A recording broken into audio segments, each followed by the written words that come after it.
Welcome to Sneha TV. మనం already గతంలో మాట్లాడుకున్నాం కన్నడ నటుడు దర్శన్ గురించి.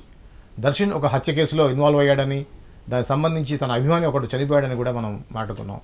ఈ క్రమంలో తాజాగా తెలిసింది ఏంటంటే అతనే స్వయంగా బెల్టుతో కొట్టడం ద్వారా, గోడకేసి గుద్దడం ద్వారా హత్య చేశాడనే విషయాన్ని పోలీసులు ధృవీకరించారు. ఈ క్రమంలో ఈ యొక్క సంఘటన ఎలా జరిగింది, పూర్వాపరాలు ఏంటి అనే విషయాన్ని దాసరి విజ్ఞాన్ గారితో మాట్లాడి తెలుసుకునే ప్రయత్నం చేద్దాం. నమస్తే అండి. నమస్తే. ఏంటండి ఇది, మనం ఆల్రెడీ అనుకున్నాం ఇలా జరిగి ఉండే అవకాశం ఉంది అనుకున్నాం. నిజంగా అదే వాస్తవంగా కూడా అదే జరిగింది. ఏంటి యాక్చువల్లీ సీన్ టు సీన్ ఏం జరిగింది చెప్పండి అసలు. ఫస్ట్ నేను యాక్చువల్గా ఏమనుకున్నానంటే, దర్శన్ ఒకవేళ అతన్ని హత్య చేయాలి అనుకుంటే అతను సినీ ఫక్కీలో చేయొచ్చు, ఎక్కడికైనా పిలిచి చంపి శవాన్ని కూడా కనబడకుండా పూర్తి చేసే శక్తి కూడా దర్శన్కు ఉంది. ఆయనకి బోల్డన్ అభిమానులు కూడా ఉన్నారు, చేయొచ్చు. కానీ ఊరికి చంపి అట్లా కాలువలో పడేస్తారంటే దర్శన్ చేసి ఉండడేమో అని అనుకున్నా. కానీ ఇక్కడ జరిగింది ఏంటంటే, ఇప్పుడు వెలుగులోకి వచ్చిన విషయాలు అంటే వీళ్ళని బిఫోర్ మనకేం తెలియదు, అరెస్ట్ చేసి రిమాండ్ పంపేంత వరకు ఏం తెలియదు. వాళ్ళని అందరినీ విచారించిన తర్వాత, వాళ్ళని కస్టడీలోకి తీసుకున్న తర్వాత అసలు విషయాలు బయటకు వస్తాయి. ఇప్పుడు బయటకు వచ్చిన విషయాలు ఏంటంటే, ఈ అరెస్టుల పర్వము నిన్నటిదాకా 13. నిన్న ఇంకొకరిని అరెస్ట్ చేశారు, ప్రదోష్ అని. ఓకే. ఆయన కూడా కన్నడ నటుడే, 2-3 సినిమాలు చేశాడు. బుల్బుల్ అనే పిచ్చి పిచ్చి సినిమాలు తీశాడు, 4-5 సినిమాలు, కొంచెం రికగ్నైజ్డ్ ఫేసే. ఓకే. 14 మందిని అరెస్ట్ చేశారు. ఇంకా అసలు ఏం జరిగిందో మనకు ముందు నుంచే తెలుసు. దర్శన్కి ఎప్పుడు వివాహేతర సంబంధాలు ఉన్నాయని వాళ్ళ ఆవిడ తరచుగా కంప్లైంట్లు చేయడం, నిఖితతో మా ఆయనకి సంబంధం ఉందని ఒకసారి చెప్పి సంచలన స్టేట్మెంట్ ఇచ్చింది. ఆ తర్వాత కూడా ఆయన ఇంకొంత చాలామందితో తిరుగుతున్నాడు అని చెప్పేసి నన్ను కూడా ఇబ్బంది పెడుతున్న గృహహింస కేసు పెట్టి ఒకసారి జైలుకి వేసింది. అయినా మళ్ళీ వచ్చి అడ్జస్ట్ అయ్యి ఇవతోనే ఉంటున్నాడు. యాక్చువల్లీ వీళ్ళ సంసారం ఇప్పటికి ఇన్ని రోజులు ఉందా, ఎప్పుడో 2013-14 టైంలోనే ఈవిడ ఆయన మీద గృహహింస కేసులు పెట్టి పోలీస్ స్టేషన్ మెట్లెక్కించింది, కోర్టులలో పెట్టింది, జైల్లో కూడా పెట్టింది 14 రోజులు. అయినా సరే విడుదలయ్యాక 50,000 పుచ్చికతో విడుదలయ్యి కామన్గా మళ్ళీ ఈవిడతో ఉంటున్నాడు. దీన్ని బట్టి నేనంటే ఏం చెప్పదలుచుకున్నా అంటే, దర్శన్ క్యారెక్టర్ ఆయన కొంచెం నోటిదూలు ఉన్న వాస్తవమే, కానీ డౌన్ టు ఎర్త్ గై. ఇట్లా ఎవడైనా చేస్తే బయటకు వచ్చాక ఎవడు కలిసి ఉండడు. నీదారి నాది, నాదారి నాది. మళ్ళీ వచ్చి పోన్లే నేను మారాను, నేను అంటే ఇప్పుడు మన ఊర్లలో పెద్ద మనుషులు పంచాయతీలు పెడితే మొగుడు మళ్ళీ వెళ్ళి ఇంట్లో ఉంటాడు. అవునా? ఈ కనీసం 10 పంచాయతీలు అయినా సరే 60 ఏళ్ళ వరకు వాడు చచ్చే వరకు ఆ ఇంట్లోనే ఆ పిల్లంతోనే ఉంటాడు. ఆ టైప్ దర్శన్ డౌన్ టు ఎర్తే, కాదనం. సరే ఏదో బుద్ధి వక్రీకరించంటే ఇంట్లో ఈవిడ కూడా ఎప్పుడు గొడవలే కాబట్టి ఆయన ఇంకో మనశ్శాంతిని ఎత్తుక్కున్నాడు అనుకుందాం. పోనీ తప్పేం ఉండేది, అది ఆయన ఇష్టం, ఆయన పర్సనల్ అది. పోనీ ఆయన పెట్టుకున్న వివాహేతర సంబంధాలు ఆవిడతో పెట్టుకున్నాడు. ఈ విషయాలన్నీ కూడా అభిమానికి నచ్చల. ఈ అభిమాని సిన్సియర్ అభిమాని, అతన్ని బాగా అభిమానిస్తున్నాడు. నా అభిమాని నటుడు దేవుడు ఎక్కడ తప్పు చేస్తాడా, తప్పు చేయొద్దు, అతను నా దేవుడి చేత తప్పు చేయించింది వీళ్ళు వీళ్ళు వీళ్ళు అని ఆమెను తిట్టడం, ఈమెను తిట్టడం స్టార్ట్ చేశాడు.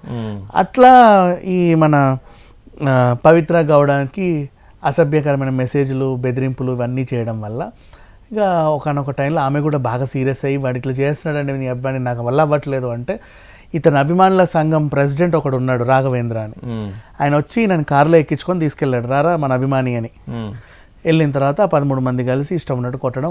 ఆమె కూడా ఏరా ఇట్లా చేస్తావా నన్ను, బెల్ట్ తీసుకొని కొట్టడం. ఈయన కూడా ఆవేశంలో 4 దన్నడం. అయితే ఆయనకి ఏంటంటే బాగా ఇష్టం ఉన్నట్టు కొట్టే వరకు గోడకేసి కొట్టడం, అటు వంగి కొట్టడం, ఇటు. వాడు ఎట్లుంటాడు, పీచు, పెద్ద ఈ బాడీ ఉన్న ఇదేం కాదు రేణుకా స్వామి, నార్మల్ పర్సన్, బక్క పీనుగే, జస్ట్ ఏదో అలా ఉన్నామా అన్నట్టు ఉంటాడు. అంటే సరిగ్గా నిలబడలేని మనిషి చెప్పాలంటే, ఆ టైప్ ఆఫ్.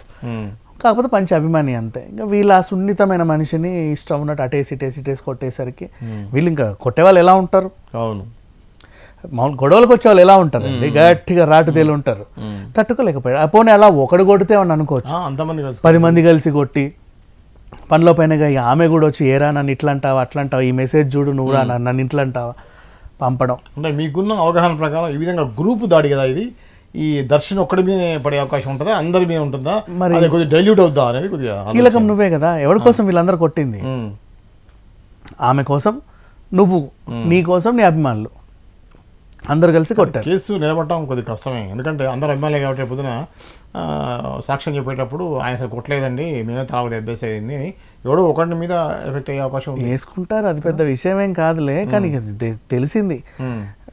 ఇది ఒక్కసారి కాదు, దర్శన్ ఒక 4-5 సార్లు కొట్టాడు ఈయనని. ఓకే, 4-5 సార్లు బెదిరించారు. ఆ రాఘవేంద్ర కూడా, అరే నీకు ఎన్నిసార్లు చెప్పాలరా, మొన్న కూడా ఇట్లా చేసావు, ఆ సంవత్సరం కూడా వార్నింగ్ ఇచ్చినాం, బిడ్డ ఈసారి మాత్రం వార్నింగ్లు ఉండవు, జాగ్రత్త, నిన్ను ఎత్తుకెళ్ళి కొడతాం అని కూడా, ఏం చేసుకుంటారో చేసుకోండి నాకు అనవసరం, నా అభిమానుడు దేవుడు, మీరందరూ పిచ్చి కుక్కలు ఆయన వెనకాల ఆయనను భ్రష్టు పట్టిస్తున్నారు, ఆయన దేవుడు ఆయన దేవుడు, ఆ టైప్ ఆఫ్ అభిమాని. మరి ఏం చేస్తాం ఆయన్ని, సున్నితమైన వ్యక్తి. మళ్ళీ ఇక బాగా కొట్టేసరికి పాపం సొమ్మసిల్లి పడిపోయారు.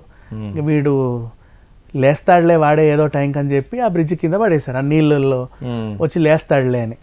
ఆ నీళ్ళు దాకో ఏది దాకో లేదు, ప్రాణం పోయింది అప్పటికే, పోయింది. అండ్ బాగానే ఎక్కడ ఒక ఫుడ్ డెలివరీ బాయ్ అట్లా వెళ్ళి చూస్తుంటే కుక్కలు పిక్కు తింటున్నాయి ఆయన్ని.